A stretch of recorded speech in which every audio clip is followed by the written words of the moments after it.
Welcome to Wrestling with Heart, a podcast looking at pro wrestlers giving back to their community. Join me, Stanley Carr, as I interview wrestling's hottest names who use their platforms as entertainers to raise awareness and do community service.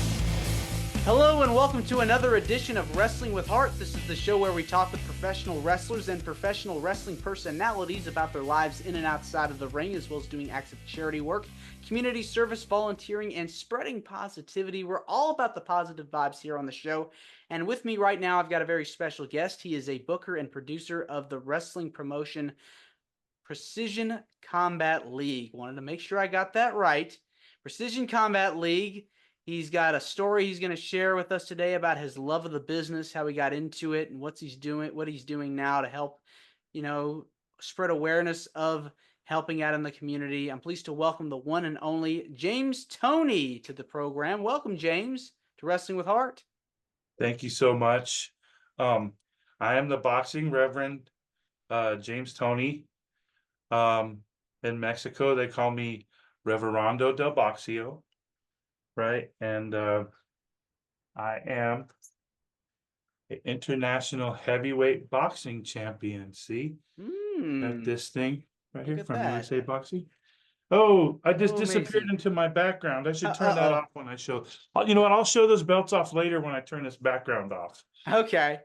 But anyways, I got a couple of nice belts that I earned as a boxer, and I'm getting older, and I've been dabbling a little bit with pro wrestling, and it's just been one heck of a journey. You know what I mean? Yeah. To go from boxing over into wrestling, and there's a lot in common. It's a combat sport, so there's a lot of stuff that both sports can learn from each other, take from each other.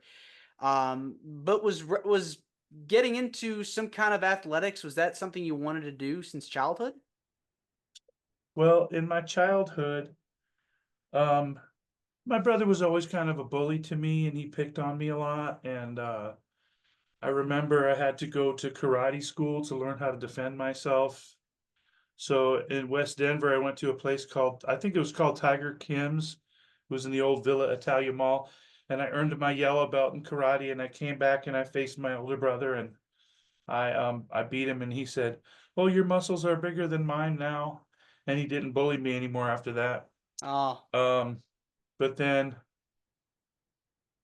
when I was in middle school, like the seventh grade, I was really into amateur wrestling. I just would take anybody. I was like, I'll take anybody, I'll take anybody. And I kept wrestling and wrestling until I beat everybody on the team. And then there was this big guy, right? And he was like beating everybody. And everybody was getting beat so bad. And like one person after another would go in there, and there'd be blood all over the floor and the mat and stuff. And the coach said, "Go in there and wrestle him." And I said, "I don't want to go in there and wrestle him, coach. You know, everybody who's gone in there is getting blood. I don't want to do that. Please, I don't want to go in there. He's in a different weight class. This isn't fair."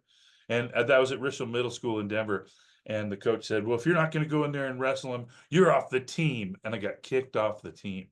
wow. So I was out of wrestling at seventh grade, right? Kind of had a troubled childhood, grew up mostly on the streets of downtown Denver. I had a whole bunch of street fights growing up. And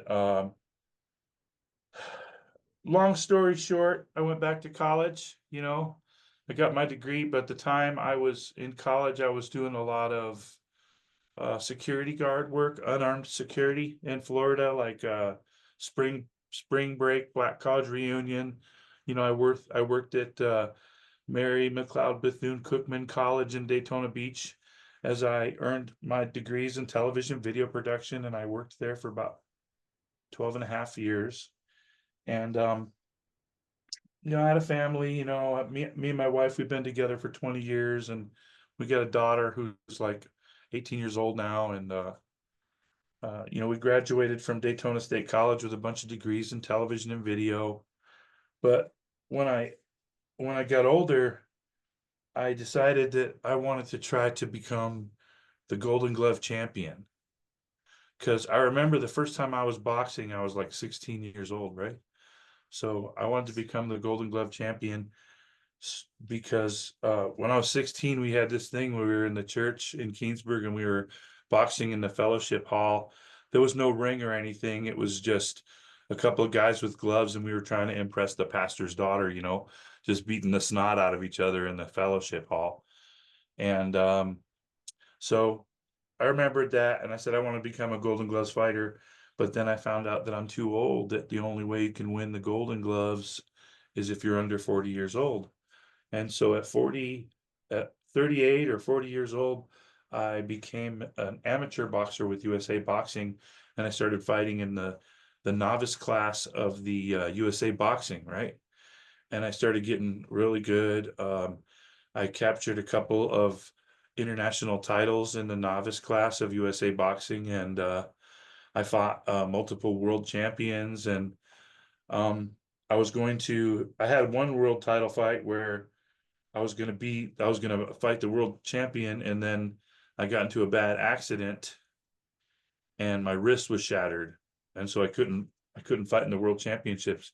So they put a bunch of steel pins and screws in my wrist, and they said, you can never fight again. And then like a couple years later, they said, well, we lied to you. We just wanted you to take it easy. And they let me back in there. And so I fought multiple world champions, and I captured 2 international heavyweight titles. And then I moved to Kansas for Colorado because I had found a good deal on a house. And then all of a sudden the doctors didn't want to let me box anymore. I was totally devastated. But how I got into wrestling, right? How I got into pro wrestling. That was the question. What inspired me? How did I get into pro wrestling? Well, when I was a kid, I went to Florida Championship Wrestling, FCW. My granddaddy on my little brother's side, he he took us down to the Volusia County Fairgrounds. I think that's what it was, and they had Dusty Rhodes was down there. And it was the first time I ever seen wrestling, and it was the coolest thing. I really liked it, and Dusty Rhodes was instantly my favorite. And then because my parents had a divorce at a young age, I grew up in Daytona Beach, Florida, and in Denver at the same time, kind of like a ping pong back and Yeah. forth.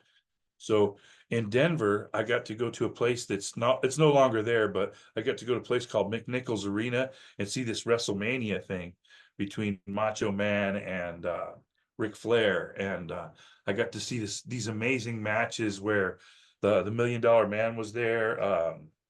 It was cool, like a lot of the old guys from the WWF, like the Junkyard Dog and Hillbilly Jim and stuff like that. I got to see all that stuff when I was a kid.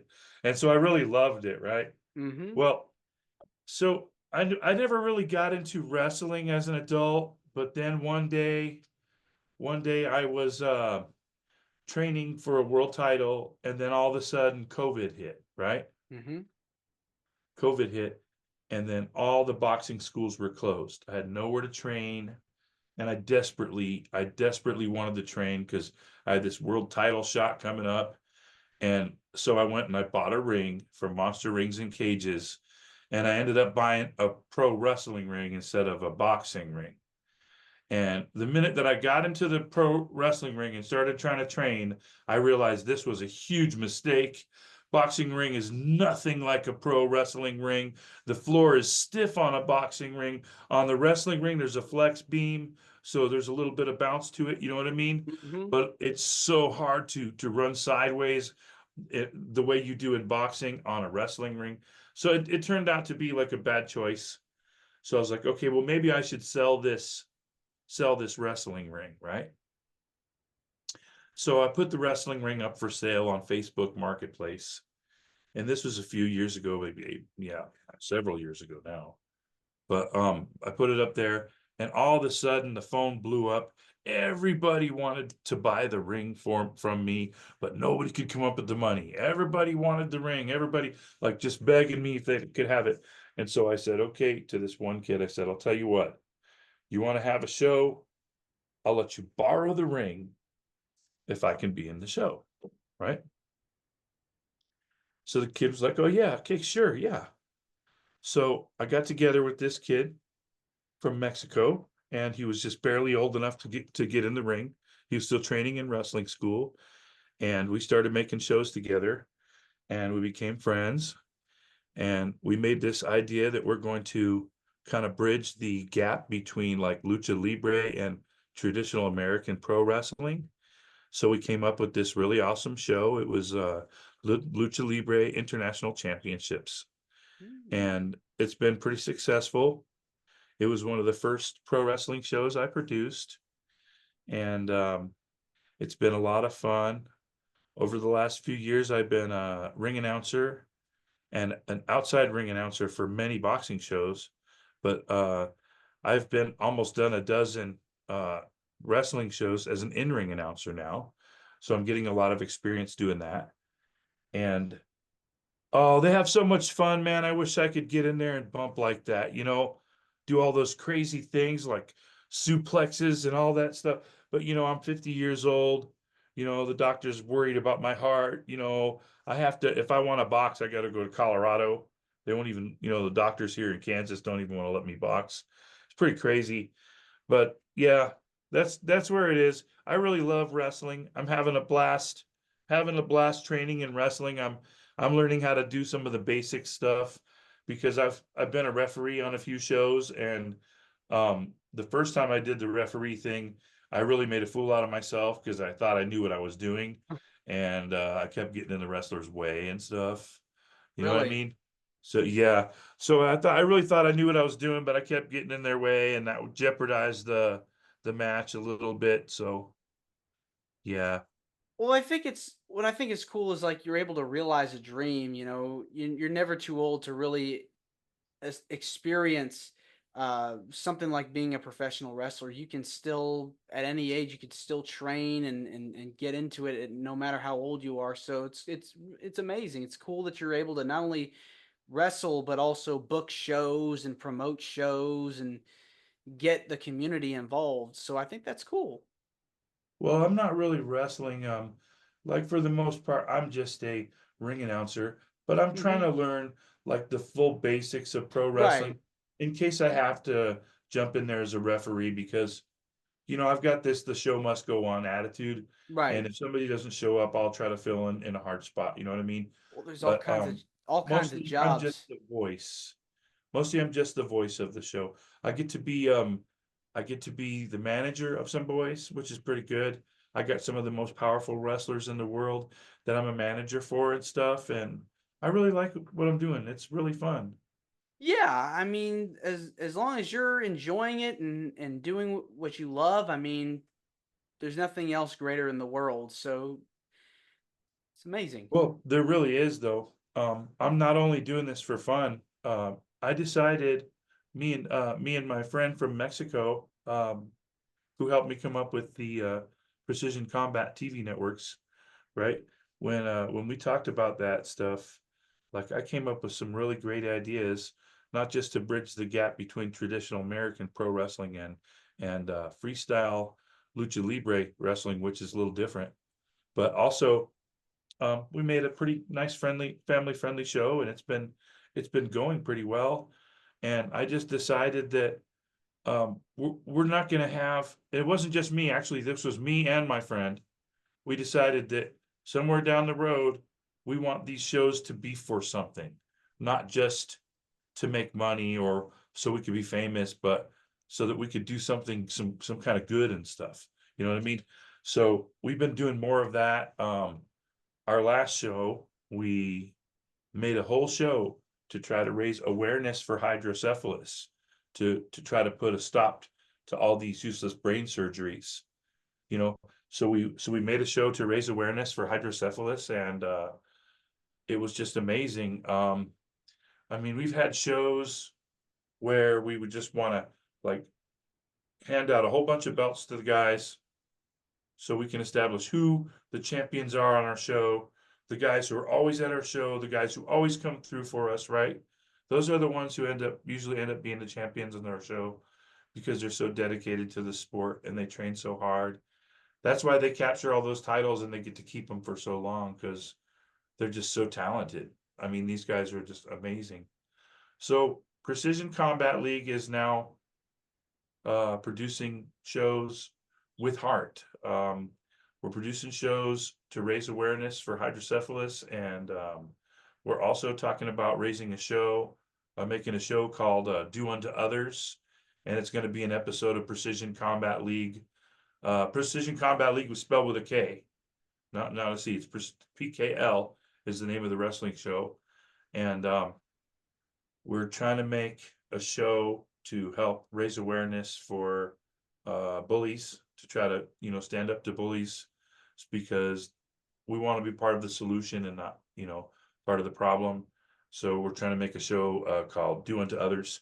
But we also have a lot of regular stuff coming up, like Tournament of Champions, and a lot of these awesome wrestling superstars. They're going to have to defend their titles on that show, and there's probably going to be one more belt released, and it's going to be through a tournament, like a kind of like a tree process, like a evaluation process, to like everybody earns a title to see who gets it. See what I mean? Like a tournament tree. Yeah, Yeah. we were talking about doing something like that. But yeah, What we're still doing stuff for good causes. what is it about giving back to the community that means a lot to you? Precision Combat League, just that company itself, really wants to be more directed at uh raising awareness for bully situation, like speaking out against bullying, and raising awareness for hydrocephalus and things like that. Really kind of ties into what we're doing. We're making a show that's not only PG, but we're making a show that's there's no cussing, there's no blood, there's no death match. I know that sounds kind of boring, but this show has all the stuff that you want to see in a pro wrestling show, but none of the stuff that you don't want to see. You know what I mean? It's very Like, family friendly. yeah, stuff that you don't want your kids to see. We're trying to get that whole thing off of there, because we don't want and it's really easy when you get in the heat of the moment out there, and they get really mad because whatever. Sometimes they're fighting over a title. You know what I mean? They're fighting over a great big title, and like they sometimes they get carried away, and I've seen them go as far as cussing and flipping each other off and things like that. But we have a show here that's it's not faith based. I mean, you're not going to church on our show. You don't come to Precision Combat League to listen to a sermon, but we do support good causes, and we want you to know that our stuff is really, really fun. It's fun to watch. Our shows are amazing, man. They're fun. I wish you could come and see one of them. I can Yeah, send you a link if you want to would watch. love to. Would love to. Yeah, man. Outside of wrestling, what charities have you worked with, or any organizations have you partnered up with? Well, we like to invite everybody to join us to walk at the Walk to End Hydrocephalus, okay? Because here's a medical condition that many people die from, and there's no cure for it. But if they had a cure for it, then they could put a stop to so many brain surgeries. A person with hydrocephalus has to endure a lifetime of brain surgeries. Mm. And so we would like to invite you guys to the hydrocephalus.org website. You can look that up. So you can find out where if there's a walk near you. We'd like to invite everybody out September 14th at Red Bud Park in Littleton, Highlands Ranch, Colorado, for the Denver's Walk to End Hydrocephalus. And we would like for you to join to walk on Lydia Toney's team. She's the director of Precision Combat, and she wants to invite everybody in the wrestling community to come out and join her at the Denver's Walk to End Hydrocephalus. So that's the one charity that we work with, because my wife has hydrocephalus, and she's the director of the show, and the cause is dear to my heart, and I hope that one day we can cure this Yeah, thing. I You mean, know, it just sounds horrible. I'm very sorry to hear that. I hopefully that. well, Hope, Lydia's had to endure 6 brain surgeries. mm, You know, 6 brain surgeries she's had to endure, and with that, with the 6 brain surgeries that she's had to endure, if she didn't have to deal with that, well, I mean, can you just imagine if someone that you love has to keep going into brain surgery after brain surgery after brain surgery to have mechanical devices that get kinked and clogged and separated and they need replaced and this brain surgery after brain surgery. Mm-hmm. It's just horrible. Yeah. It's really the best cause to fight for. Yeah. I think a cure for hydrocephalus is in order. I mean, we can't just keep doing brain surgery after brain surgery to install and repair shunts. They need to find a cure for hydrocephalus. But anyways, so that's my main cause. Hey, listen, James, this has been awesome having you on the show. It means a lot to me and to my listeners and viewers that are watching this on YouTube. I want to say thank you for coming on to Wrestling with Heart. Where can people find more about you and the Precision Combat League if they want to get in touch with you? Okay, so Precision Combat League, we do have a Facebook, Precision Combat PKL Facebook, but we also have a channel with a lot of shows from many of the wrestling programs in the Midwest Alliance. There's a lot of shows here in the Midwest states that are working together to make shows together, and PKL is part of that, the Midwest Alliance. And some other alliances, we can't mention them all right here, but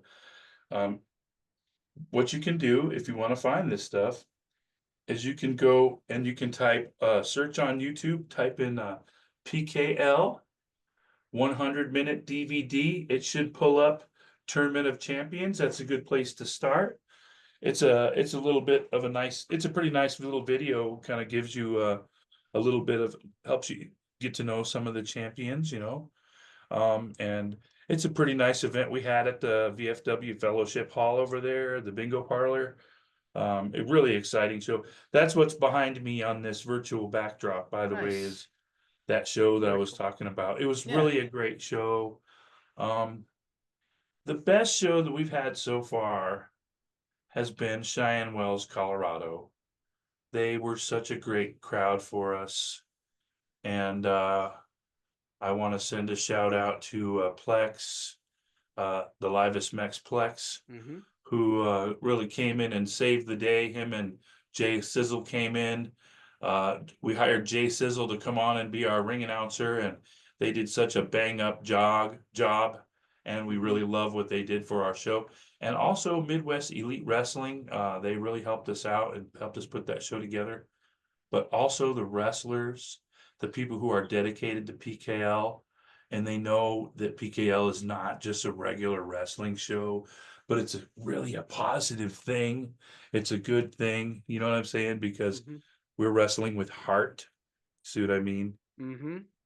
Because our heart is in it, so we're in it. So if you want to find us, we have a channel on YouTube. It's Total Precision Combat, TPK. And you can also find me on James Toney on Facebook, James Toney. I'm the Boxing Reverend. I do a lot of boxing shows. I've been producing boxing shows for many years. And now for just about 5 or 8 years, I've been dabbling with, creating our own show. And I really like it. It's a good show. I think you guys would like it too. Watch that Brawl to End Brain Surgeries. What an epic show that is. I'll check it out. I mean, the Livest Mex, he really came through for us on that show. All right. Well, thanks again, James, and you're more than welcome to come back. Oh, God bless you. Thanks for having me on the show today. Absolutely. Take care. This is Wrestling with Heart. I hope you found this podcast to be informative and entertaining. If you did, please hit the subscribe button and look out for the next edition.